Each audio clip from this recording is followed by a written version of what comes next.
further her career into surgery. Well, she tried various places, and unfortunately she wasn't doing any good because there was about 5 candidates for each job. And over the dinner table she said to me, "Dad, if I can't do any good here, I'll either go to New Zealand or Australia." And my exact words to her was, "Harriet, pack your bags, bugger off and don't come back." And she's doing a lot better over there. Right. I mean, what's happening with the NHS? Okay. When did that happen, Rob? That happened about 3-4 years ago. Right, we're going to have to get Harriet back. That is my mission. Well, apparently she's doing a lot better there. Well, we need to get Harriet back for Rob. That'll be my mission as Prime Minister. Yeah. I'm going to take a couple more, and then I'll take. Yeah, there's a hand I see in the middle, and then a hand I see at the back there, and then I'll come to your question, Rob. Can we get this gentleman a microphone? We're just going to get it to you, sir.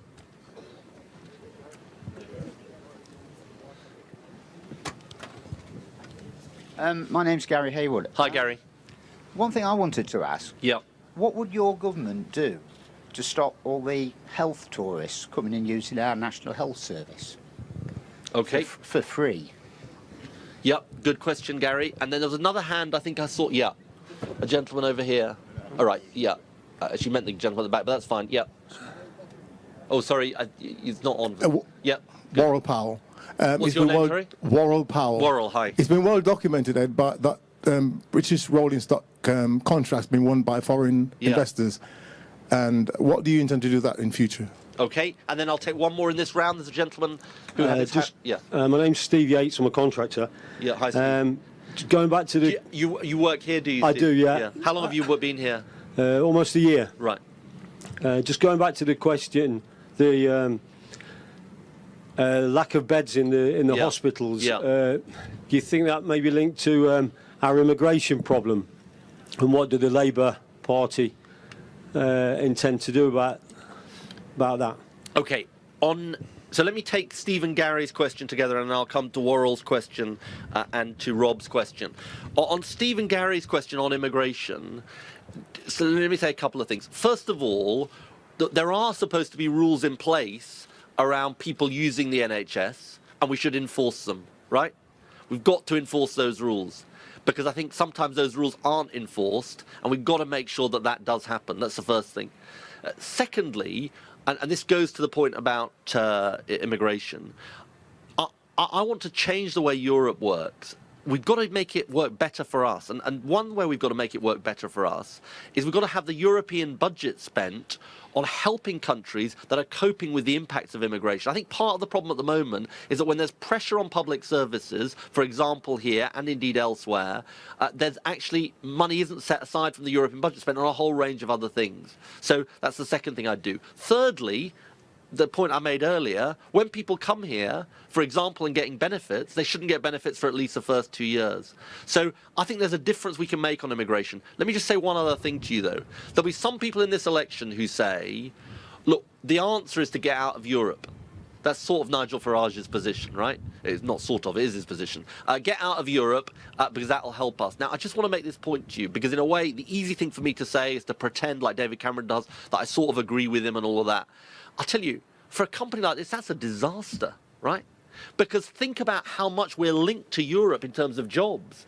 And think about how much we rely on exporting to Europe for our jobs. And think not just of this company, but other companies, and how important that is. So, look, we can make a difference on immigration. I don't believe UKIP have the answers on immigration. I believe we do have the answers because I've changed our position. But I'm not going to tell you that we should do something which I think is bad for the country. So let's make a difference. And just on the national health, right? I mean, there's no doubt you've got to deal with this issue of people using the NHS and making sure that the rules are enforced and that there's proper payments for people coming here from elsewhere. But the problems of the national health, I've got to say to you, go quite deeper than that. I mean, 2010, the NHS was actually doing pretty well under the Labour Party, and it's massively gone backwards in the last 5 years. So I believe we can turn around the NHS with the right combination of investment and the reform that I've talked about. Let me deal with Worrell's question on the rolling stock, and I made some reference to it earlier, Worrell. It's this procurement issue.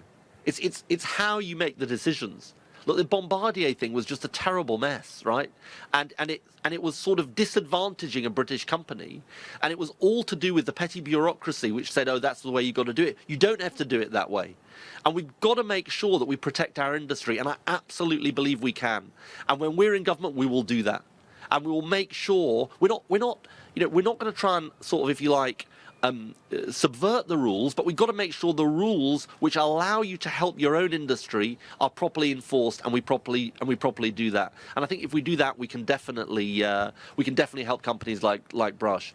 On the question about Rob, your daughter Harriet, it goes to what's happening in the NHS. You see, look, part of the problem is we're not recruiting the doctors. We're not recruiting the nurses. We're not recruiting the medical staff. If we start recruiting the nurses, the doctors, and the medical staff, I think we can get people like Harriet back to the country. And I think Harriet's experience is not unusual. Because I meet people in the NHS who've just qualified doctors and who say, I'm really worried as to whether the NHS is going to be there. You know, never mind at the end of my career, but in 10 years' time, 15 years' time. And it does go to how you get the deficit down. Because we all know there's a deficit and it's got to be dealt with. The government David Cameron wants to double the cuts next year. I think that'll be a disaster for our NHS. We're saying, look, let's have a proper balanced plan. Let's have fair taxes, including reversing his tax cut for the richest in our society. And let's protect our NHS and let's invest in our NHS. Let me take another couple of questions. Yeah, gentleman in the blue hat. Hi, I'm Keith Bagnall. I'm just curious about the rail side, the investment that's done in other countries to do with underground systems that are very successful, especially in Germany, and why there isn't more underground systems in England, which would increase the purchasing of rail stock. Okay, I'll take a couple more questions. Anyone else? Anyone else tempted? Yep, gentleman here. Forest supporter. Yeah, I was just wondering what plans are in place for first-time buyers. Okay. What's your name? Ben Heffer. Are you looking to buy yourself, Ben? In the near-distant future, yeah. Yeah. And how is it at the moment? Are you renting privately, or what's the situation? I'm renting privately at the minute, but and it's by doing that, it's dead money. It's incredibly, and it's also incredibly expensive, isn't it? Okay, I'll come to your question in a sec. And there's a gentleman here. My name's Nigel Croft. Hi, Nigel. There is a story that you may not be strong enough to take us forward. Can you prove that you are the stronger person? Yes, and I'll tell you why. But this goes to the heart of this election. How do you define strength, right? How do you define strength? Now, David Cameron is strong when it comes to the weak. So he imposes a bedroom tax on people. Now, look at my record as leader of the opposition. Right, I stood up to Rupert Murdoch over phone hacking. I stood up to the energy companies over their bills, and I'm the only leader at this election saying we're going to do something about these energy companies that are ripping people off. We're going to freeze energy bills till 2017 so they can only fall and can't rise, and we're going to actually give the regulator the power to cut prices this winter. I've stood up to the banks, and we're going to reform the banks and the way they work, and I'm standing up to the tax avoiders. You know, there's this thing in this country called the non-dom rule. Some people may have heard of it. It means that you can live here, work here, be permanently settled here, just like anyone else, but you don't have to pay taxes on your worldwide income. Right? And for 200 years, this rule's been in place. And I'm the first political leader, and there have been apparently 40 prime ministers that this has been the case under. I'm the first political leader to say we're actually going to do something about it. But look, in the end, you'll have to make your judgment about who you trust to take the country forward. But I think it goes to this wider issue as well. I'm going to be strong on behalf of working people, and I think that's what working people need. I think they need somebody who will actually stand up for them. I don't think you get that under this government. You will get that if I'm Prime Minister. On the question about housing, I'll say a couple of things to Ben. First of all, while you're renting privately, we've got to actually get you a better deal. I don't know what your experience is like with a private landlord. Some people's is good, some people's is quite bad. So we're saying 3-year tenancies, not 1-year tenancies. We're saying we're going to control the rents in those 3 years. So it doesn't suddenly get jacked up by 15% from 1 year to the next. And we're going to give much greater security to tenants. So that's the first part. Second part, we've got to build more homes in this country. And I think some of our media friends may want to ask about the Conservative Party and what they're saying today. But look, the fundamental truth is we've got to build more homes in this country. And we've got a plan to do it. We've got the most comprehensive plan for a generation to build 200,000 homes a year, including for first-time buyers, particularly for first-time buyers. And we're absolutely confident that we can do that. And we can do that. And again, it goes to the question that Nigel asked me. So there's this issue about why hasn't more homes been built. One of the reasons is that developers sit on land waiting for it to accumulate in value because it doesn't suit them to build the land. They like control the supply of land. So what we're saying is we'll give councils powers to say either you use the land or you lose the land, because we've got to build again in this country. And it's policies like that which actually get housing built. Other thing I'd say, when planning permission is granted, I think the home should go to local people. I don't think they should be bought by out-of-town landlords. So we're going to give powers to council to set aside the homes for local people like you, Ben. And then on Kevin's question about underground networks and so on, look, I think that's definitely something that we should look at. Where is, yeah, Kevin who asked the question. Yeah, look, I definitely think that we should be looking at that, and we should be looking at the experience of other countries. But I go back to this point, I actually think it's about whether you value your industry properly. I think the problem in this country is that for a very long time we haven't valued our industry properly. Well, we've thought there's financial services, there's all these other, there's retail, there's all of that. Now, all those are important jobs, but there's nothing more important than our industry, because our industry is good for our balance of payments, it provides good jobs at decent wages. So it's about valuing those things, and absolutely, it's about learning from other countries.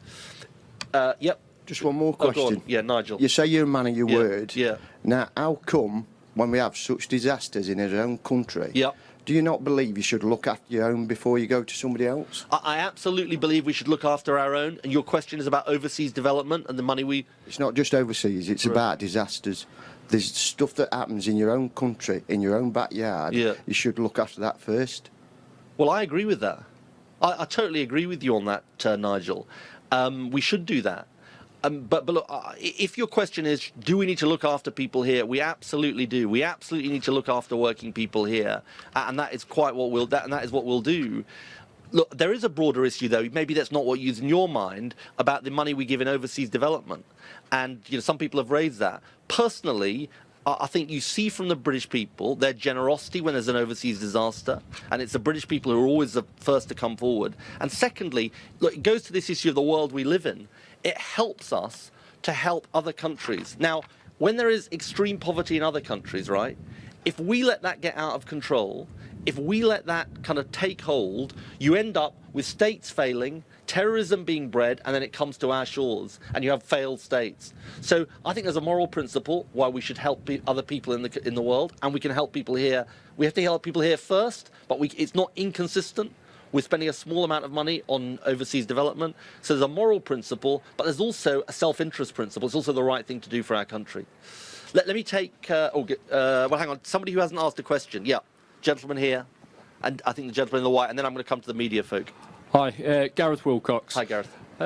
My question is, what's your take on the ever-rising cost of childcare for Have you got working experience people? with that, Gareth? Yeah, I've got 2 children, and it costs an absolute fortune. How old are they, Gareth? My son's 6 and my daughter's 3. Okay, I think I've got a good answer for you. And there's a gentleman on the side. Morning, my name's Mick Ballard. Hi. My question is, there's many people on